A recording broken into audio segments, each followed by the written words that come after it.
तो मित्रों हम आ गए पहाड़ियाद विसामण बाबू की जगह पे। तो चलो अंदर दर्शन करने के लिए।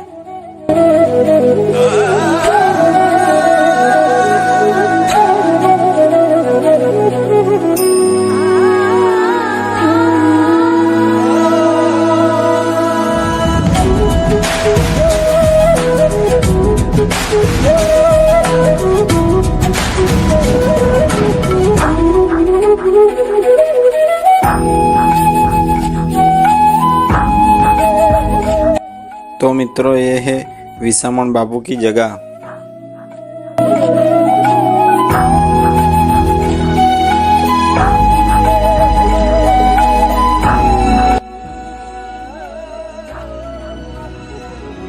तो मित्रों ये है विसामण बाबू की पुरानी वाली कार।